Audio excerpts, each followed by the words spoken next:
Headphones on, let's do this. Hey, do you know of a podcast I could listen to that has nerd and comic books and stuff? I really can't find one. I say, you ever heard of the Nerd Dumb Podcast?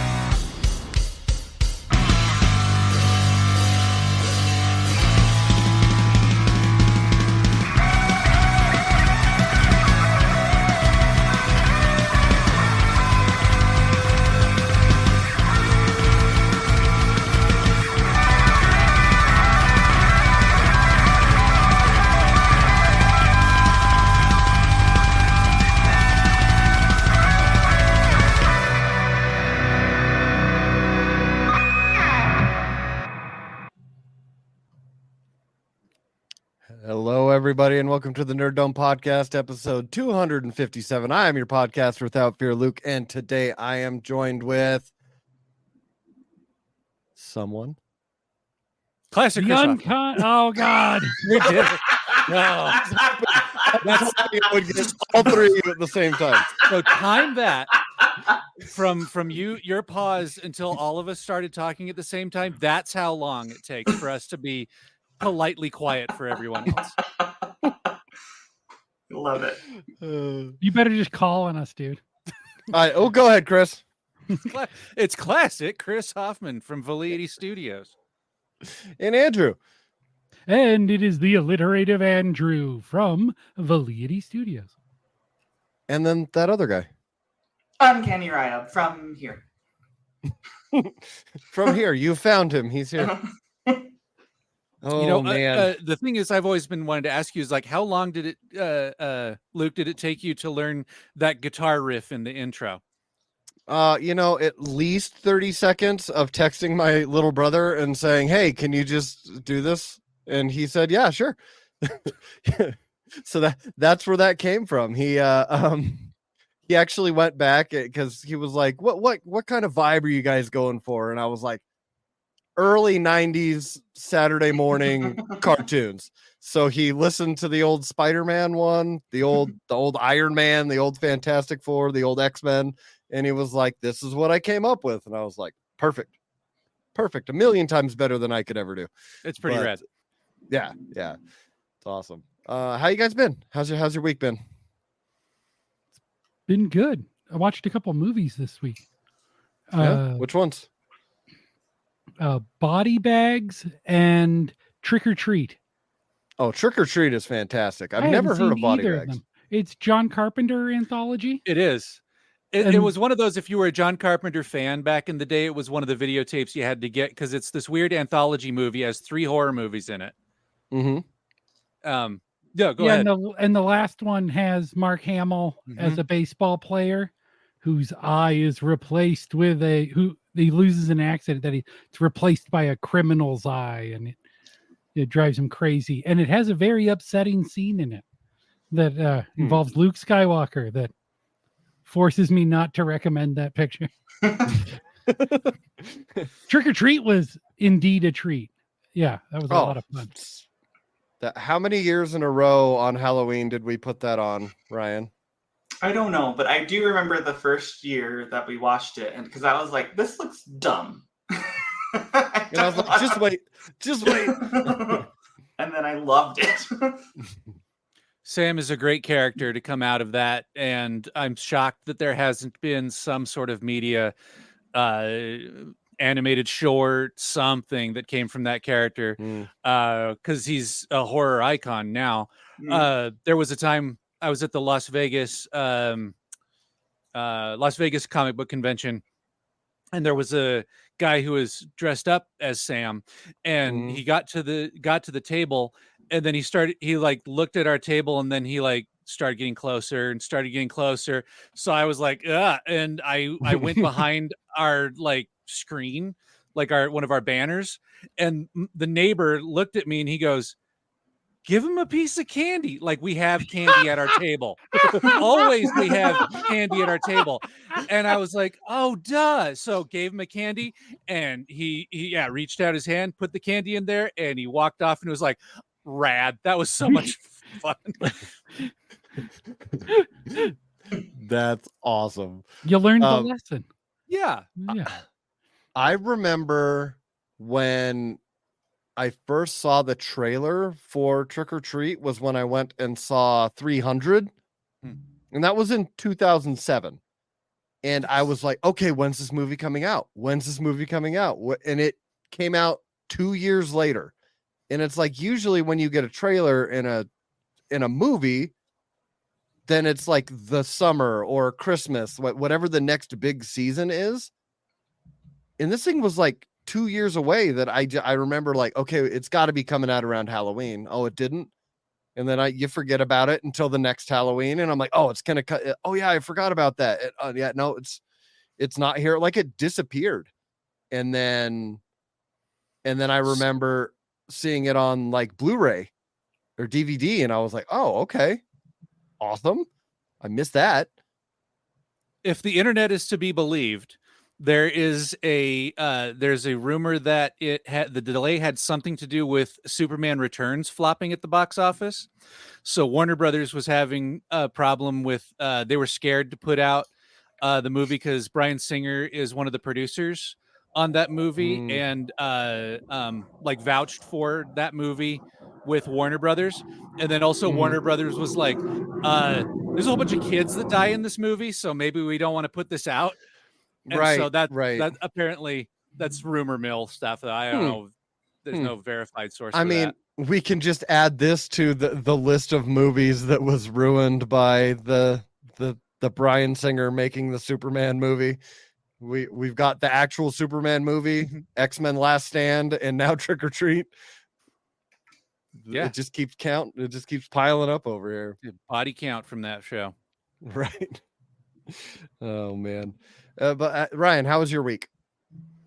It was good. Lots of work stuff. This weekend went fishing at Flaming Gorge and read some comic books while on the boat. Did you catch anything?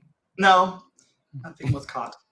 I understand that it's a process. It isn't necessarily about catching the fish. It's the journey. Yeah, yes, journey before destination. I very much enjoy the relaxing and hanging out on the boat and drinking some alcohol. That's and then fun. reading comics. Yeah. And I also played my Switch and got beaten by a 9-year-old a few times with Smash Brothers, which was disconcerting because that's never happened before. It gets easier. Not beating the 9-year-olds, accepting your defeat. Yeah, that's right. That's what I'm talking about. Yeah. Yeah. I got stuck in Arizona this weekend for work, and it was 104 degrees. So that was great. But the hotel I was at had a pool, and everyone that I was there with, they're like, "Are you gonna go swimming?" I said, "No, I'm just gonna float around like a dead body. Just make sure nobody calls the cops. I am alive. I'm just fried from the living in Tatooine for a weekend." It was Arizona. Rough.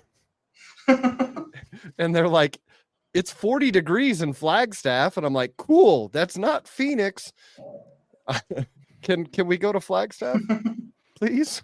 And then I come back and it's like 65 and like raining, and I was like, "Oh, okay." I get no in between, cold and rainy or melting. But yeah, what about you, Chris? How's your week been? Week's good. Yeah, no real things to report. The Whatnot stream going well. It seems to be like a little bit of a slowdown right now, and I feel like I'm hearing that from a whole bunch of people that have to do with sales and comics, sales and whatnot, sales at stores and stuff like that. So we'll see if this is a continuation of that downturn, if it's if the mean is being reached, or if we're actually dipping below where the sales would have been after 2019. Mm-hmm. Yeah. One thing that we got last week, right after we recorded the episode, is we had the finale of X-Men 97. And Ryan, as Mr. X-Men, how did you feel? I was quite satisfied. That was a very good ending. It evoked all the emotions. I found myself doing my little spaz that I do at certain points, and then saying "oh shit" a lot. Yeah, I really liked all of it. It was very good. What about you, Andrew? It was a cameo spectacular. I was pointing at the screen the whole time. Hey, hey, yeah, yeah. It was pretty good. I enjoyed it. It ended unexpectedly for me. Like I did not expect how it ended. I didn't, but it does continue to show me that they will mash a year's worth of story into each episode of one of these, which is fantastic. There's no waiting around. It's the Cliff Notes version. Yeah. There's no tie-ins to this, except maybe the cameos. That was the tie-in issue. Yeah. Where they just witnessed something. Yeah, I out loud screeched at one point that you guys can probably guess which one that was, because that one came out of left field. I did not. I'm going to say it. I didn't see that one coming. But yeah, if you don't know what I'm talking about, it's the Daredevil cameo. And I was also like, how would he know the lights are off? Like, he doesn't hear them anymore. He could hear. Yeah, right. Yeah, I'm sure he could hear them. Feel the vibrations of the hear lights and Yeah. stuff. Yeah. Yeah. But I could just imagine he's just swinging around and he's like, why is everyone acting crazy? Like, I don't get it. It's just Thursday. But yeah, that the Cloak and Dagger too. That was awesome. That was very like, also, I was like, okay, like I get maybe Daredevil because the show is coming out and they want to start putting in characters that are going to be coming out. But I'm like, I don't think there's any more Cloak and Dagger, like other than what's happening in the comics with Blood Hunt and all that stuff with Cloak. But didn't they appear on the old 90s Spider-Man show? I have not watched. I need to go back and rewatch that. I know there was Punisher and Daredevil and Morbius and Blade. Blade. Yeah, but I can't remember. I'll have to go back and watch that and see. I need a revival of all the cartoons because they reference every single animated series except maybe Silver Surfer. I don't remember any Silver Surfer references. Did they reference Fantastic Four? Yes, because morphs into Mr. Fantastic at one point. Oh, that's right. Yep. And it's that animation style. Would the Watcher's presence count? Maybe. He's a Fantastic Four character originally, at any rate. Yeah. But yeah, I want all of the cartoons to come back. I was so excited that Iron Man, like the old original, the animated Iron Man was in there, and I was like, oh, I love that cartoon. With the really chunky segmented armor. MODOK was the minion. Yeah. Oh, and I like that Black Panther was T'Chaka. I was like, that's a cool touch. That's a cool touch. Also, sad Captain America walking away when the government decides to do something that he knows is morally wrong. I was like, you made Steve sad. The Captain? Yeah. You just made Steve sad. Look at him. You can't make Steve sad like that.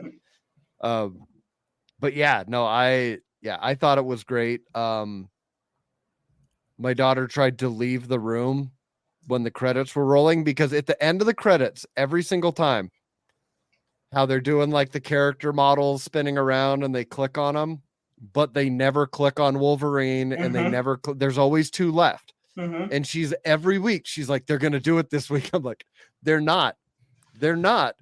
It's pre-recorded. I remember also thinking that when I was that age watching this cartoon. They're going to get them. They're going to do it. The day. Yeah. And she's like, it's the last episode. They're going to do it. I'm like, they're not, kiddo. But then we got the post-credit sequences. Yeah, so not only are they going to fit 1 year into each episode going forward, they're going to do we're gonna just do 2 years in parallel because they split the party and are introducing 2 different storylines. Mhm. But at this rate, they'll all be back together by episode 2. Yeah. Yeah, she when they went back to Egypt and they met Ensabanur, she's looking at him and she's like, I recognize the thing on his face. I'm like, I know you do. And then we get the part at the end with Apocalypse and pulling the card out of the ashes. And you don't see him, but she heard the voice, and then she put, one and one together, and she was like, "Oh, that was him." I was like, Nice. Yep. I was like, it's gonna be awesome. And do you think they're gonna go with Onslaught? I don't think so. I don't know. I feel like they would have like teed it up more if they were. Mm-hmm. We've definitely got like, Maybe it's just going to be bubbling in the background. Mm. Yeah, Maybe. That's the end of season 2. Yeah, maybe. But we're definitely. I mean, we're gonna do Apocalypse origin story, and then also a next iteration of the 4 Horsemen. It looks like, and then also the adventures of Cyclops and Phoenix. Mm-hmm. I did love the scene where they went and said goodbye to Cable. Yeah, that made me cry. Yeah, that was excellent. That was really good. Also, when Rogue teed off on Bastion, I was like, okay.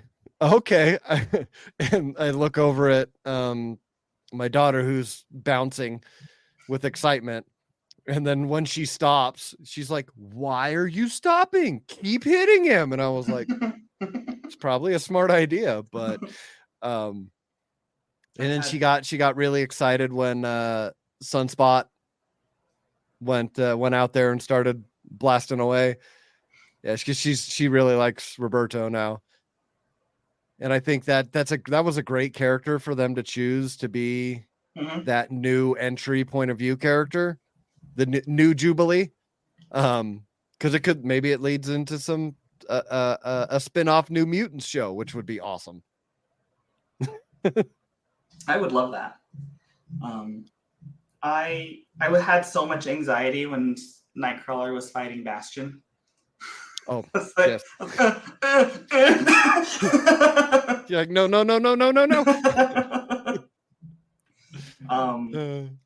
Also, so I have a question.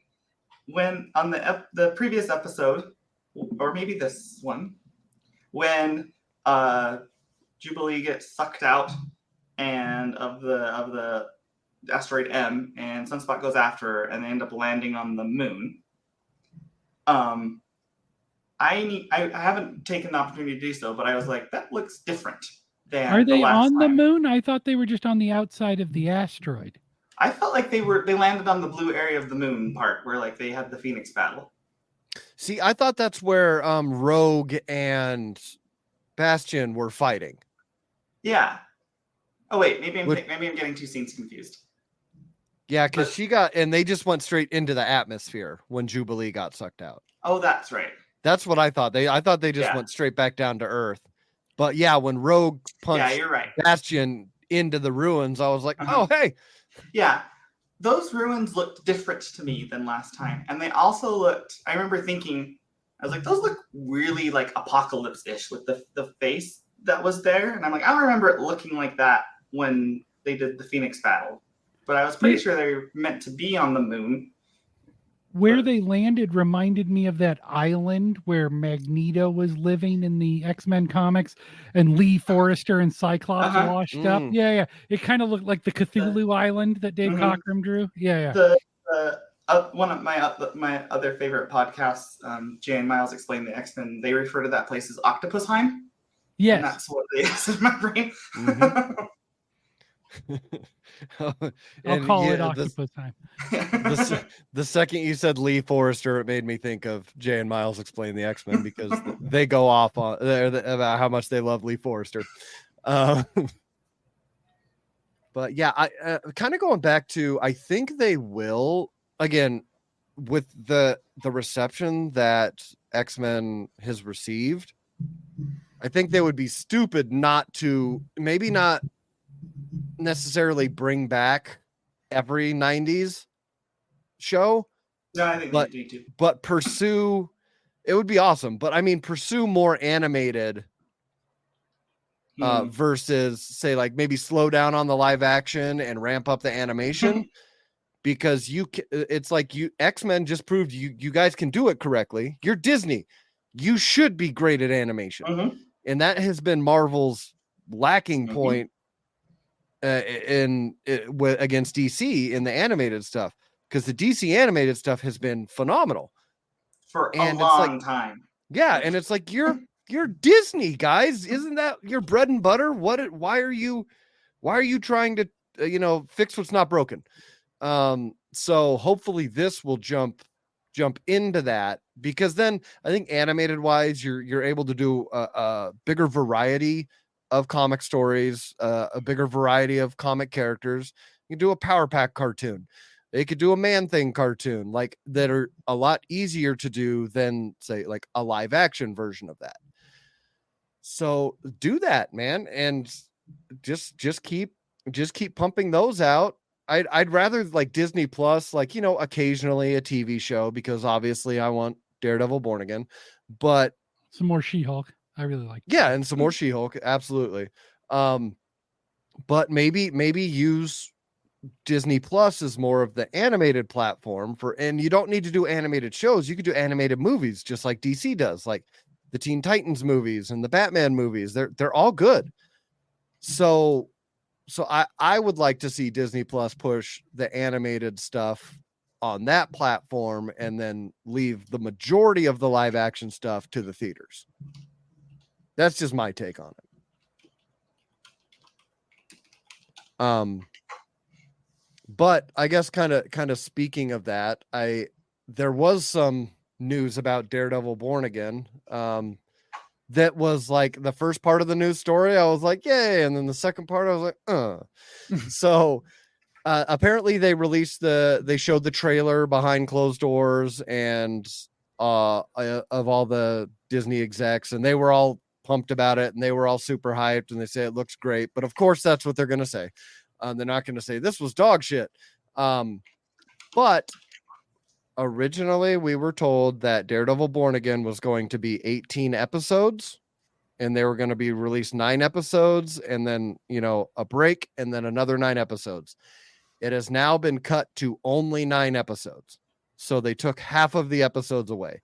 To be fair, they did announce the 18 episodes when they first initially started doing it, before they shut it down and restarted everything. Again, I'm upset. I always want more, but I mean, 9 episodes is better than the 4 that we got from Echo. Was it 4 or 5, something like that? It was 6 episodes, I think. Was it 6? Okay.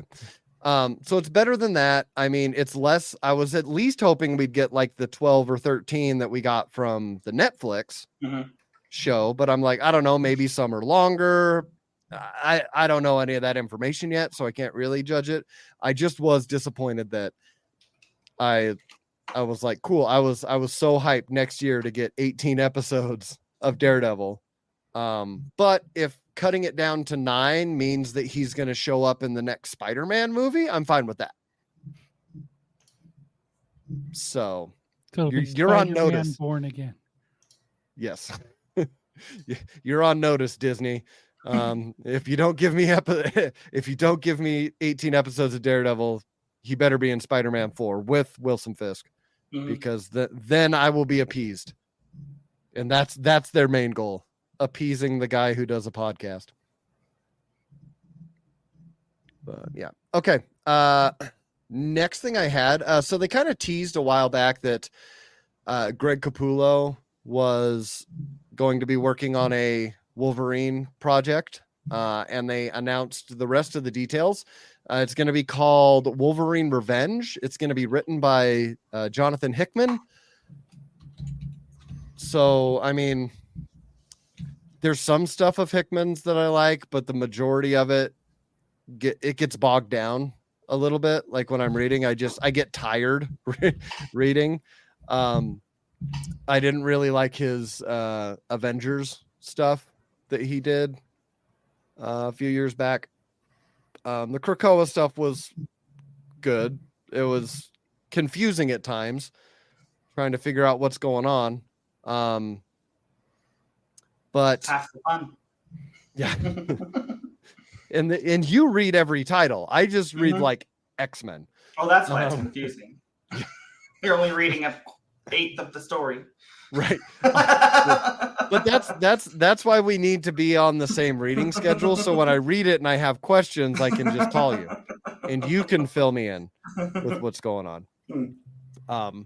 But yeah, so the article I found on it says that in this, it's a 5-issue miniseries, and it's for the 50th anniversary of Wolverine, and apparently he's going to be fighting Deadpool and Deadpool, dinosaurs, and more, and they're going to be releasing a red band version of it as well, to add additional air quotes elevated violence. So yeah. And it's different from the new ongoing one that's going to be written by Saladin Ahmed, the same guy who's doing Daredevil currently. He's going to be writing a Wolverine ongoing title, so it's separate from that. But yeah, I've always liked Greg Capullo's art, and I think him drawing Wolverine is it kind of falls in line with what I think of. What do you guys think? Sounds interesting. I'm looking through like Jonathan Hickman's like his bibliography, and man, he's written a bunch of comics, none of which I have read. No idea. I know his name. I know, but yeah, true neutral on looking forward to it or not. I really liked the direction that Hickman sent X-Men off when he took over and started the Krakoan era. I thought it was very interesting and very different and very engaging. It was novel, and there was drama behind him leaving before his plan was done, and I want to know what that drama is. And I'm surprised that he's like back on an X-Men project after having the drama fairly quickly. Maybe it's not quick, I don't know. But as far as context of these things, but it's interesting. But I think I really like his heavy, complex storyline weaving style. I enjoy that kind of thing. What do you think, Andrew? You have any opinions? I'm probably not going to read it. I'll be honest. Nothing against the creators. The last Wolverine solo title I was picking up on the regular was the Alan Davis, Paul Cornell one, where he loses his healing factor. It's been a little while. Yeah. See, I love-hate relationship with Hickman, but I was like, this guy's written Fantastic Four, Avengers, and X-Men at this point. So like those are, the big ones team-wise in Marvel, but I haven't been like blown away. You know what I mean? Like there's just nothing that he's done that I was just like, that was so good. I can't wait for the next issue. It's more like like where's this going? Let me I guess I'll pick up the next issue to see what the hell's going on, and then it doesn't get answered until the very end of the arc, 38 issues down the line, and by that time I've lost interest.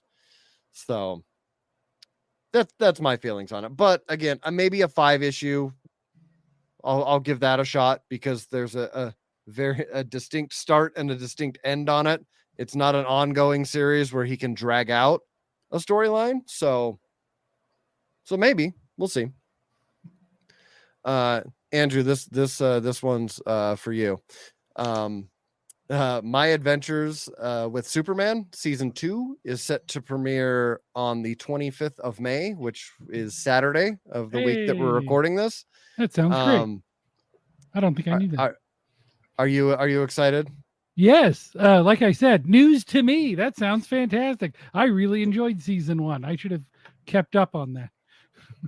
But yeah, no, I've really liked season 1, and so certainly excited to start it on season 2. I want to see where this is going. So here's a good thing. The showrunner did an interview, and they asked him if Batman was going to make a cameo in Superman, and he said, absolutely not. He said, I love Superman. Superman's my number one hero. This is a Superman show. There's plenty of Batman stuff out there. Batman's not going to be in my show. And I was like, that's awesome. I like that, because the second Batman touches a thing, it becomes about Batman. That's just how it is. Even in Titans, when they just had Bruce Wayne, that changed the direction of that entire season of that show. The second Bruce Wayne showed up. They took great pains to make sure that Batman wasn't in Teen Titans, because they knew this. They always knew that. They were like, and if you're going to have a spotlight on the character, and especially if Robin is the main character, you can't have Batman in it, because then he's always subordinate to him. But yeah, you're absolutely right. No, it's kind of because he's the best Marvel character in the DC universe. Batman is. And so when he shows up, you know what I mean? It's like all the other DC characters can stand aside and look, here's like what a good one looks like.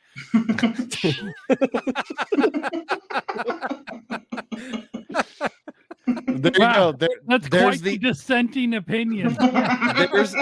There's the AI clip for the episode. Chris assaults DC Comics with opinions.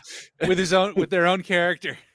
This is it's a nice Marvel character you got there. Shame anything happened to him. Oh man. I do like a show that has Mala and the Brain, but no Batman.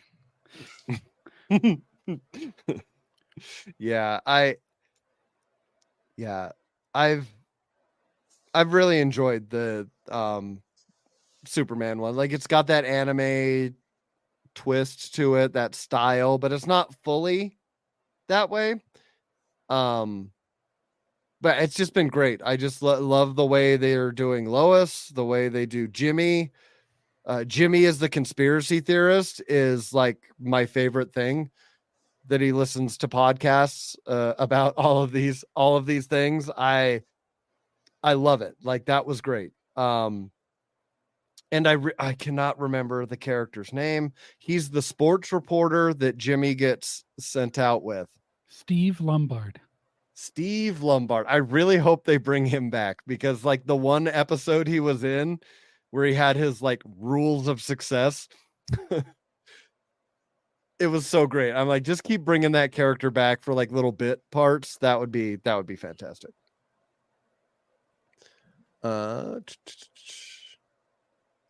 Ryan, I know we didn't talk about it, but we're gonna have to have this conversation. The one where you explained to me what the hell's going on with Moira X.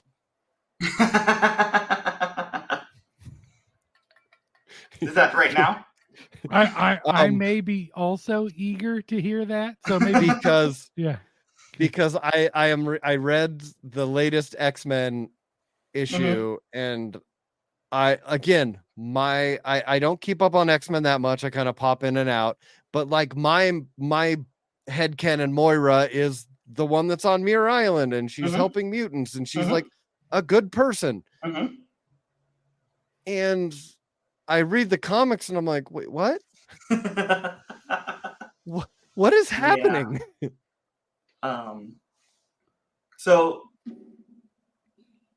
a long time ago, it's X story time. Moira traditionally is an old flame of Professor X. They are fellow scientists. mutant research kind of thing. It's where they kind of got together, got to know each other. Moira started a research facility on Muir Island off of the coast of Scotland, and helped with Professor X's original teams. She has a son that's a really powerful mutant, which is what got her into mutant research to try to help him. She herself was always portrayed as not a mutant. She did a lot of research on the legacy virus and actually ended up contracting it, the first human to ever contract the legacy virus, and then died for a long time. Okay. And then Hickman started and retconned a whole bunch of stuff with Moira. So with the retcon, turns out she is a mutant, has been a mutant the whole time. And her mutant ability is reincarnation, kind of. So whenever she dies, I love that, Chris. Whenever she dies, the timeline starts over again with her birth. And she retains all the information, experiences, knowledge that she had in the previous life. So like Dalai Lama reincarnation? Well, it's herself. It's not like it's not like time goes farther and she's in a new body at a future time. Okay. The time restarts.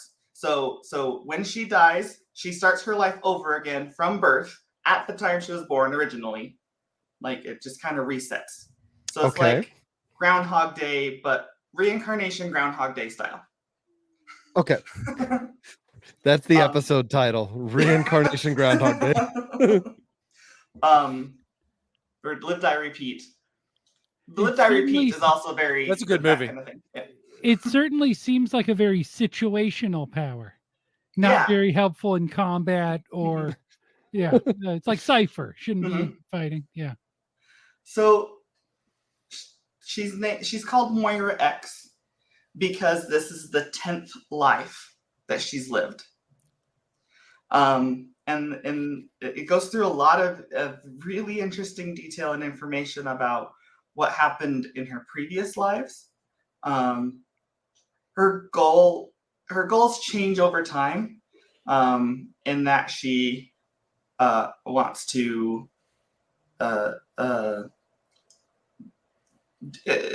go with the Professor X's dream about living peacefully, coexistingly, going with the Magneto dream about kind of like more mutant supremacy, going with the Apocalypse dream, motivations. She once becomes a horseman and goes totally into the whole like survival of the fittest, kill all the humans. And then as she's living these lives, she finds out that she sees a pattern in that as far future as she was able to get, because she's fairly immortal. She doesn't really age or die naturally. She has to be killed. So her and Wolverine make it really, really, really, really far into the future, where basically the machine race, so the Sentinels, Nimrods, Bastions, AI, are the ones that take over, and there are no more organics. So she's like, that's the real threat. Us humans and mutants fighting together is trivial next to this part of the time. And so she comes up with a plan to prevent that from happening. And then gets back and in this current lifetime, she meets up with Professor X, meets up with Magneto, makes this plan to form Krakoa at some point in the future. Has some dealings with Sinister, because Sinister's goal, they use Sinister to have and entice him to have the goal of collecting all this mutant DNA, so that they'll have the tool, one of the tools that they need to recreate everybody's bodies, because in Krakoa they figure out how to resurrect people. In that they create new bodies, and then Cerebro has a backup of every mutant brain it's ever scanned. This is all part of Moira's plan to the mutant race going and be able to overcome the threat of the robots. And so turns out this whole time was her plan, and everything was leading towards Krakoa, and she's been alive the whole time and actually hidden on Krakoa in this extra dimensional bubble thing that is accessible in Krakoa. And also another twist, Destiny, the precog, can see Moira's power and can like see like her power messes with Moira's power because she's predicting the future, and then Moira is manipulating that kind of stuff. So one of the deals is that Destiny has to die and she can never be resurrected, and then Mystique tries to go and resurrect her, and then wackiness ensues that she does get resurrected. But every timeline that Destiny's around, she fails. So she's like, kill her off real quick. And she's eventually Professor X and Magneto kind of start abandoning the plan, and she gets really, really pissed and kind of turns villain. And then she becomes the big bad of that next arc in the Krakoan era. It was very interesting, very different. Okay, so it's a fairly recent retcon of her character then. Okay. Yeah. So I didn't miss something back in 2006. No, it was okay. It was Powers of X, right? Yes. The Powers House of X. It's House of X and Powers of 10 because Moira X is the 10th life, and that's not confusing at all. Right. And Powers of X meaning X-Men power. Like he plays a lot in the Roman numeral versus X kind of thing in that era, which is fun. But I really liked it. It was very interesting and just crazy out of left field. Yeah. So I jumped in at Hellfire Gala, and she's very angry, and I'm like, wait, what? What is happening? What is going? I was like, I'm just gonna roll with it now because there's a lot happening. And again, with X-Men, I'm like, listen, I know I'm only reading an eighth of the story, but I was reading 4 titles when I first started, and I was like, I still don't know what's happening, but she's angry. She's angry and trying to kill people, so she's the bad guy. Got it. Like, and she gets really villainy. So at one point, wackiness ensues and she loses her powers. And so if she dies, she's not going to reincarnate and get another chance. And you have to be a mutant to be able to walk through the Krakoan gates. And then so she gets kicked off the island and can't get back. And she comes up with a way to get back that is so gruesome. She goes finds Banshee, poor Banshee, old boyfriend, kills him, skins him, and wears his skin to walk back through the Krakoan gate. Comic books, everyone. Comic books. Jesus. So Terminator rules? Yeah. So during this entire explanation, Chris, many expressions have passed through your face. So tell us what you're feeling. I have questions. I was taking notes. And you know what? I couldn't stop the faces. They're just bubbling up to the. Can we swear on this podcast? I can't remember. Yes, is that absolutely. Okay? So, yes. And you know what? Like, Ryan, I'm glad you dug this. You know what I mean? And it sounds like, and I love your explanation. Thank you for walking us through the whole thing. My first reaction is that's dumb as fuck. I can't imagine sitting in the pitch meeting for this and being like, I'm coming around to why there's this group of people who are very like Krakoan era is really weird. And so that it split people into two, where they were like, a nice palate cleanser because it didn't feel like everything else. And a bunch of other people where they're like, I don't know what the hell is going on in here. And it's like I feel like it's like walking into like a nightclub full of monkeys. that are banging on everything, you know what I mean? On one hand, it's like, look at this. This is wow, you know what I mean? But on another level, it's gonna be like, hey, this is real. I don't want to be a part of this, you know. And you leave out of that. So that's the first reaction there. I love what you said there. They're collecting the mutant DNA because like it's Matt Berry's voice in the back of my head. Like the witches have come to steal our cum. You know what I mean? Like that's how are they collecting the mutant DNA? The big problem, and I mean, this is about time travel. Time travel powers are always a problem, right? Because you start thinking logically through this. Like I always think of time travel characters as like funny, right? Because it's always like I have this idea, this imagining of Rip Hunter from DC, who's the time master, right? And he's like going nuts because all he does is try to fix the timelines, right? Which is so much bigger than dealing with anything else, right? Where it's like it's the timeline, everything exists in it. So what are you gonna do? But I mean, in any one of these like timelines that she went through where she focused on one thing or another that had to do with the X-Men, did she stop 9/11 in any of them? That was never explored. So, you know what I mean? Where it was like, oh, you were really interested in this other stuff, you know what I mean? But along the way, you know, like you mentioned Groundhog's Day, at least when he wandered around, like there were a set of problems that he fixed every day, right? Even though he knew he was just going to turn around and do it again.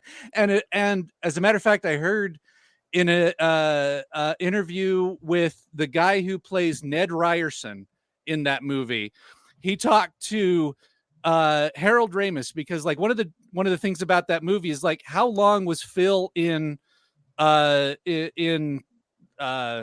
Snout? What's the name of the city in Pawtucket? Oh, where is he? Anyway, where he's in the town, right? And Harold Ramis said that he was a Buddhist, right? And he says it takes 10,000 years of reincarnation for you to become like enlightened, right? So that's the answer, is like he was in that town for 10,000 years. And so for every day he would go and try to help that homeless guy and help him live. He'd catch that kid that fell out of the tree. You know what I mean? Like he found a way in the things that were the most important things. And so that's the deal. Like she went through this and she was like, nah, that doesn't seem important to fix. You know what I mean? All these other mutants things only. Yeah, only. And this goes back to that thing where mutants cause and only try to fix all of their own problems. If they would just stop, it would all be fine. You know what I mean? They don't help anybody, you know, like, and so that's what I always think about that. And it's also, I mean, it's the same problem I think Stan Lee had with Storm in the first place, when it was like, how is that a mutant power? And I guess it's comics, whatever, you know what I mean? There's other people that fall out of it, but being a mutant in the first place was a lazy answer to give people powers, because it was like, I don't want to write about a spaceship and radioactive spiders anymore. They're just born with it. Whatever. I'm not putting any effort into it. You know? And so, but then it's like powers and stuff. But I mean, there is a point where, as a comic book fan, you look at it and you're like, how's that work? Why would that be a thing? Why would that set? But you know, kudos for him for doing something different. That sounds wonderful. You know what I mean? Unique. You mentioned so the being a weird power and Sinister. There's some really entertaining things that go on with Sinister, because they approach Sinister knowing that he's going to do what he's going to do, and we're like, you're going to do this anyway. You're going about collecting all the mutant DNA because you want to give yourself powers and you want to breed this perfect mutant. Yada yada yada. Do that, but then just let us have access to the DNA at this point, because then we're going to do this thing, and then you'll have a seat on the ruling council of our nation and blah blah blah. Where he gets on there and then is extra as fuck second they put him on this council. They write him, and so various writers in the different titles, but they're all working together, which is very, very. This whole thing is very, very, very cohesive between the different titles, which I thought was neat. But they all write him just glam as hell and dramatic as hell and extra. They lean into his eccentricities really well. So, of course, it's Sinister. He's going to scheme and backstab. he tries to get Moira's DNA so that he can give himself the power to do that. So that, and if she doesn't, and then at the point where she loses her powers, he's like, this is my chance. And he starts making clones of himself that will then die and reset the timeline to go at the moment that they were born. So he has like micro windows as opposed to like going back to the beginning of his life because they're Save clones. points. Save points. He makes save points. That's exactly. And it's like starts heavily manipulating things and being like, what if I do this? What if I do this? And he just has all these infinite clones of himself to reset to get the outcome he wants. These are Rick and Morty storylines. Is what these are. You know what I mean? Like that was the other thing about the thing you were explaining before. These are Rick and Morty, like silly storylines where it's like, oh look, Morty, I can go back 5 minutes ago or something like that. It's like and you know what? The big strength of the X-Men has been like their relatability, right? Yeah, this is exactly what I think about when I'm thinking like about the relatability of the mutants here. So yeah, no, I like I said, I feel like I can totally understand how you would dig it, being like, if you look at the X-Men, you know, like it's like looking at a band that plays music that's very similar for their whole career, and then they come out with an experimental album, right? Where you're like, oh, hey, this is something different, and then it makes you appreciate going back to the old stuff better the next time. Totally get that. Oh, okay. Thank you for that impromptu history lesson. I've been meaning to ask you that for like a month now. But yeah, so moving on to our last little bit of news before we talk about some comics we've been reading. I believe it was last week now that Don Perlin, he's the co-creator of Moon Knight and Bloodshot, passed away. He's 94 years old. But Andrew, you had something really cool that you had that was in it's Don something Perlin, that Don Perlin. He studied under Bern Hogarth, who did the Hogarth's drawing book. For those of you that have done art school or figure drawing at all, wrote the book on figure drawing. But he was also a technical illustrator, and so he was hired by the Eisner studio to make the preventative maintenance monthlies for the military. This is one from 1968 for our YouTube viewers. But they found that soldiers would read the maintenance manuals if they were comic books. And so Dan Perlin worked on a bunch of these. And so for the Eisner Studios, that's pretty cool. Yeah, those are awesome, and like I said before, that's how you get lower enlisted military guys to pay attention to anything. You draw put a pretty girl in it. Yeah, right. Yeah, they will pay attention. But yeah, no, that's awesome. It's sad that he passed away. 94 is a good run though, you know. But yeah. All right. I was gonna. Go ahead. I just wanted to say one thing about. I think I mentioned this before, but that Bloodshot movie would have been really cool to like really hit for this guy. That would have been sweet, right? Because he had like a hand in that creation. He probably still had some ownership on there. How disappointing would that? I mean, how cool would that have been? Like to hear that it's like Vin Diesel. That's not bad. You know what I mean? Like that's a lot of buzz and stuff. And then it comes out, and it was like, I feel like it was on the right track for a minute, and then fell apart. It's and of course ruined the chances of a Valiant like movie universe. Would have been I thought would have been cool. I mean, I think anything that's good for comic books is good for the whole industry. You know what I mean? So, but yeah, like for his characters, sorry that didn't do better. Yeah. Well, you know, and then, hey, he got to see Moon Knight. Yeah. So there was that. So, he worked on Captain America and Ghost Rider. Yeah. He did the Beauty and the Beast series with Dazzler and Dr. Doom and the Beast. That was a miniseries back in the 80s. It's awesome. It was one of the quarter bin books I got as a kid. It was just filling them up. That and Fallen Angels. Yeah. That's awesome. All right, so we'll wrap this show up with some comics we've been reading this week. Do you have any, Chris, that you want to talk about this week? Yes, I read the Doom giant-sized one-shot from Sanford Green and Jonathan Hickman came out last week. So this is a and Rochelle Rosenberg is also credited on this book. So it's a one-shot story. Pretty heavy spoilers here because I just want to tell you the whole story. You guys, nobody's going to read it on the panel here, right? No, so it's a story. It feels like it's a story. Yeah. It's on 36 pages stapled together, sequential art. There's text on top of it, so you get like an idea of what they're saying and stuff like that. They change the colors of the letters if they're thinking. So it's this alternate future. I'm like you guys, where I like have no idea what's going on in the Marvel universe right now, where there's like a vampire country, and there's there was a living island that they were living on and died or whatever, you know what I mean? So I have no idea where this is in the storyline. I'm just kind of letting it wash over me, like, okay, I'll just accept this, whatever. So kind of like your Dracula one from last week. Yes, yeah. Jumping back into the Marvel universe here is like it's Gandalf,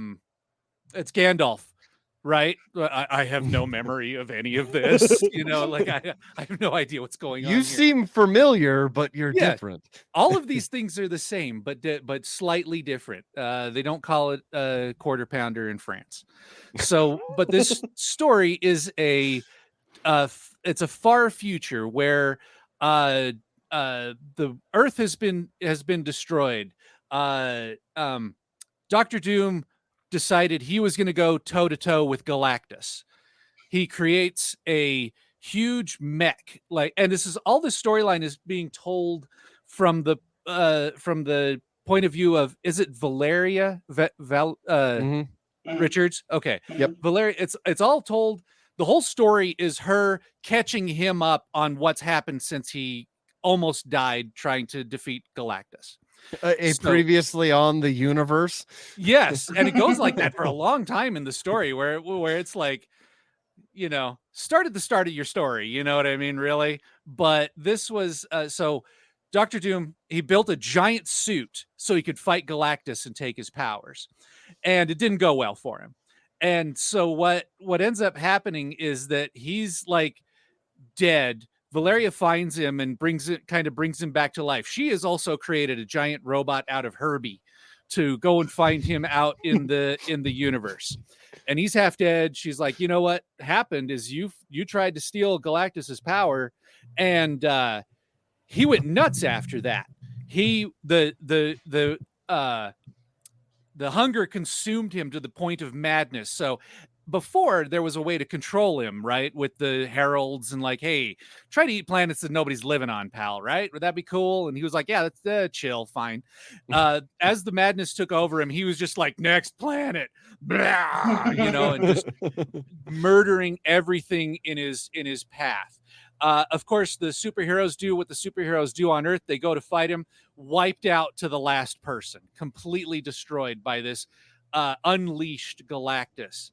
And so and then it moves up to the next phase, right? All of the ex-heralds come and try to fight Galactus, and they get destroyed. And then finally the hunger gets, and then the Celestials are like, hey, stop breaking all our stuff, and they come to fight him, and they're all destroyed to a man, right? And so finally there's nothing left, and Galactus is like, I have the answer. I shall consume the entire universe at once. And he creates a giant machine where he's like, I'm just going to destroy everything, and then won't be hungry anymore. So he creates this machine, and Valeria's like, okay, this is actually the end of everything, so you need to fight him. I will use the machine to give you power enough to fight Galactus, but you've got to cover me while I'm doing it. So Dr. Doom is like, yeah, let's do this. So he shows up to fight Galactus again. Galactus actually calls forth like a team of molecule men from different timelines. And so there's 3 of them. And they're all fighting Dr. Doom. So it is like this fight that they're going through. Finally, Valeria gets to the machine, hacks it like they did in Independence Day, I guess. You know what I mean? Like has some code that she puts in there, and then gives Dr. Doom the power that came from that machine. And so then what Dr. Doom does is he's like, right on. And then he goes to fight the like Infinity and the Watcher. And he's like, hell yeah, let's do this. I love the escalation where he was like, yeah, I got my sights set. You know what I mean? Like that's Dr. Doom going for the prize, right? But I have no idea where this sits in continuity in anything. You know what I mean? This was like a fever dream where it was like, and I feel like there's a lot of comics like this nowadays, right? Where it's like, oh, we're not building on a story. We're not doing this. It's just like, I have this idea. Dr. Doom does a thing. Cosmic Ghost Rider was like this. You know what I mean? A lot of stuff that goes out, a lot of the ones that have time travel do this because they're like, there's no consequences to this. It's just a story. No one cares. It's going to sell 5,000 copies and it'll have 20 different variant covers, right? And that'll be how people buy it, is like a baseball card, which is fine. Buy your comics however you want. You know what I mean? But I thought it was kind of a cool story, but also it was like, like it's like you were saying, like jumping into the Marvel universe. Like I don't know what's going on here, so and I don't need to, you know what I mean? But now I've told you the whole thing. Hopefully, you know, like still go buy a copy of it if you feel like it. So it sounds like a great level of ridiculous. If that's what's it called again? Doom. Yeah, that's what I mean. Like, it's literally just called Doom. It's giant size one shot Doom. Okay, but that's not. Yeah. But giant size one shot's not part of the title. It's just Doom. That's awesome. So I'll unless you have any more, I'll go next. Go for it. That was was long. All right. No, so I picked up Feral number 2. It's amazing still. It always lulls me in with the art style being like that Don Bluth style of, you know, animals, and then it just gets ridiculously violent and gory with animals getting eaten. And like even when you see it coming, it's still shocking. But then there's a couple pages where you flip to the next page and you're like, oh, Jesus. Like that cat just got absolutely ripped apart by a wolf. Huh. Yeah, it's so good though. I'm getting We 3 vibes. Yeah. Have you read that? It's a tough one. Yeah. Yeah. And it, the way Tony talked about it when he said it was kind of like The Walking Dead, but with cats. I'm getting that vibe as I read it. And I was like, okay, having that kind of mindset. They're just traveling through this forest full of animals that are all, you know, what is it? They're all, they all have rabies, like a really, really bad case of rabies. So everyone is acting crazy, which is a lot like a zombie virus and in most zombie movies now. But yeah, it's so good. 3rd issue comes out the day that the podcast comes out. So I'm going to pick it up and I think everyone else should. The other one I read was Fantastic Four number 20. And by Ryan North and Carlos Gomez on that one. I have loved, like I want to say that this is probably my favorite Fantastic Four. There's some other Fantastic Four stories out there, some classic ones that are just, you know, amazing. But in recent memory, this is probably my favorite run of it. because they really are nailing the family feel of the Fantastic Four, but without it like bogging down in like everyone's individual issues.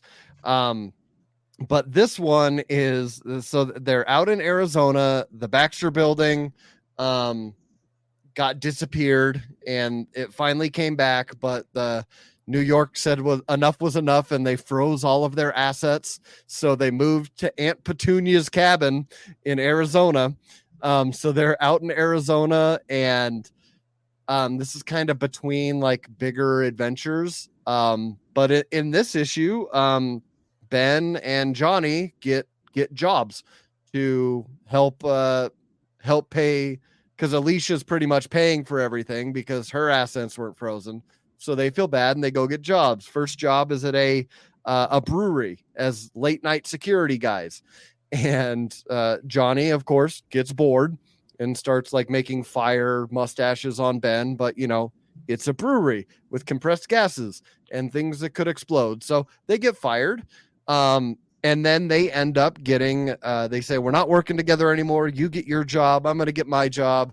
And they both end up getting the same job as a cashier at the local grocery store. And so then, of course, they're bickering back and forth like they do, like brothers do. And there's a cashier of the month competition. And they decide that they're going to beat each other at it. And Ben's approach, he's like, I'm going to be the nicest guy. I'm going to, you know, just everyone's going to love me. And I'm going to beat Matchstick at this. And Johnny's like, I am going to flirt with every single person that comes through the line. And there's a part where he says, he's like, is it more flirty with my left eyebrow or my right eyebrow? And Sue is like, what are you guys doing? Like, this is stupid. Like, come on. And Reed Ben, stretches. you are a test pilot. Certainly you could do that. Consult or something. Reed stretches his head in and looks at Johnny and goes, left eyebrow. So yeah, they go through this whole competition, and then a like tabloid journalist shows up, and he's like, I'm here. I write specific stories about teen idols and their fall from grace. And he's like, I heard Johnny Storm is working for minimum wage at a restaurant or at a grocery store. And Ben goes, oh yeah, go ahead and go talk to him. This is going to be great. And then the reporter just degrades him. He's like, wait a minute. So you were a teen idol, a superhero. Now you're living in a house with 9 other people for minimum wage. And he still has this like handlebar mustache around it. And then the guy just starts making fun of his mustache too. And he's like, listen, man, you could always be an exotic dancer if this doesn't work out for you. And then he's kind of walking out of the grocery store, and Ben comes and puts his big old hand on his shoulder and goes, all right, listen here. And then he talks about how great, you know how many times this guy has saved the universe. And then he said, he's like, and while we're talking about that mustache, it really accentuates his cheekbones. Like, come on, anyone that can pull off a mustache like that, he's serious, but he also likes to party. And he's like, I love that guy. And then he basically scares him out of there. And so you get that family dynamic of brothers bickering and then someone else trying to pick on your brother. And then you're like, no, you don't get to do that. And they've, again, the feel of that and like the just different family dynamics that they've done in this run, in these 20 issues, have been great. And I cannot recommend it enough. So even if you're not a big Fantastic Four person, I would still say read this, because I was kind of in and out on Fantastic Four as well until I started this run. So that's what I have this week. That's my review. Andrew, do you want to go? How are we doing for time? We're good. We're good to hit these reviews. And all right. I received a very thoughtful present from my brother, Brad, The Complete Life and Times of Scrooge McDuck. And so I've started this, haven't finished it yet, but it's been a lot of fun. It's got it's got all of the formative experiences that help create the character of Scrooge McDuck. And these were originally printed in the early 90s, I think, by Don Rosa. So I'm hoping to have more to say about Don Rosa and ducks in the future. Okay. Ryan. Yes. Well, I was on the boat. You've read comics. I read some things.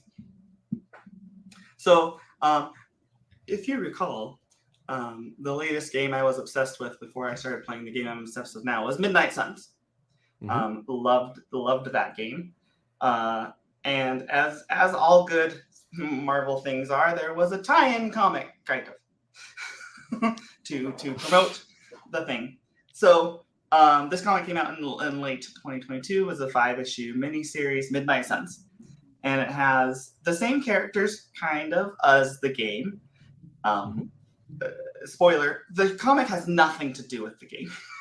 Yep, not even close. Not even close. Have you read it, Luke? Yeah. So it's got Magic, Wolverine, Blade, a Ghost Rider, and Sister Grimm, Nico Minoru. And it starts out pretty good. Like I was like, this is good. This is interesting. It's the one that starts in the school, right? Yeah. We're at the Strange Academy. Yep. All the magic peeps of the Marvel universe are in this area for various reasons, whether they're students, teachers, passing through as a nice way stop to whatever their adventures are going. All the magic users of the Marvel Earth get the same vision. And it's a prophecy of an apocalypse. And then the next week or so, the world's going to end because of this, and it involves one of the students at the school. And so everybody's like, what's going on with that? And then wackiness ensues. Agatha Harkness realizes, oh, this has something to do with my past. Magic's the girl in question away, the student in question.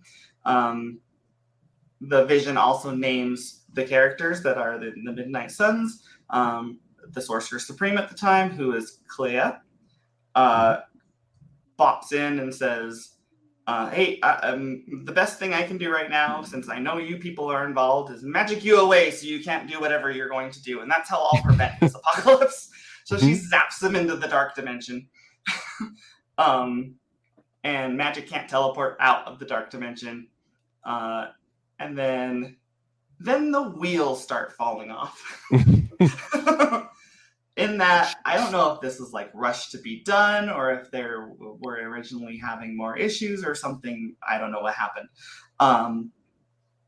But like things just start happening that are bizarre, and they even comment on it because they set themselves up in this trap kind of thing, and because magic can't get out of the dark dimension, and so they find like. At one point, they even pop back into the regular Earth area, and Wolverine even goes, "Hey, weren't we just like commentating? Like, weren't we just trapped in the other one? In the dark dimension? How did we get here?" And then Magic spews the magical equivalent of Star Trek technobabble, and says, "Yeah, I and we're reversed back." the polarity. And I'm like, "This is it's just weird." And then the big bad ends up being a red herring in that the prisoner that they had of Agatha Harkness's old cult that when this happened before is actually the real big bad. And then they have really weird, interesting conversations, at which point Agatha Harkness then absorbs all the power, but then she was saying, "Oh no, I can't contain it all," and then poofs. So then everybody thinks she's dead. But then there's a thing at the very end that's more like the ha ha ha! I didn't actually die, like Skeletor at the end of the of the Masters of the Universe movie, saying, "I'll be back." So, so yeah, it started off real strong and then just ended real bad. Yeah. The second they got to that dark dimension, you're like, wait, what? Okay. But it was fun. One of my favorite lines, because they're assembling all of these the magic people, and at one point they're like, "Why would you go?" Magic goes and gets Wolverine, and she's like, "Why would you go get Wolverine for this?" because they're kind of extolling everybody's magical ties and their abilities and stuff like that. And then Wolverine, they're like, why did you go grab Wolverine? And then Agatha is like, because he is an agent of chaos. And we need chaos or something. We need someone to stab somebody. Is what that is. That is code for They have stab somebody. Blade for that. They have Right. Blade. It's in his name. And then Nico, and I don't know Yeah. what happened before, but Nico, every single issue, it whines and complains that because she sent the staff of one out into space for some reason that she never really explains, and doesn't have the staff of one, so she's just useless. And I kept thinking, like, this is going to lead up to something really cool for her, because she's going to, like, figure out she has another ability or blah, blah, blah, blah, blah, or overcome this somehow. No. She just is useless the whole time and complains about it. Yeah, and there's a couple times where you're like, oh, is it? Oh, no, nothing. Cool. My favorite part of that was when they're like, here's your guest lecturer, Blade, about defense against vampires. He's like, all right, you're going to want to grab those stakes under your desk. And, like, yeah, so in homeroom today, we slayed vampires with Blade. So that was fun. Now it's on to algebra. Yeah, no, I felt the same way. Like about halfway through that, I was like, okay. And then I'm like, okay. I mean, that's a choice. I didn't hate it, but it was just, it had much more potential than it ended up at the end. Yeah. So I don't think I mentioned the creative team, but the writer is Ethan Sachs and the artist is Luigi Zagaria. Yeah. Good art. Good Yeah. writing in the front half. I don't know what happened because it just something changed halfway through. Deadlines hit. But yeah. All right. Do you guys have anything else you want to talk about? Cool. Do you guys want to plug your stuff? Sure.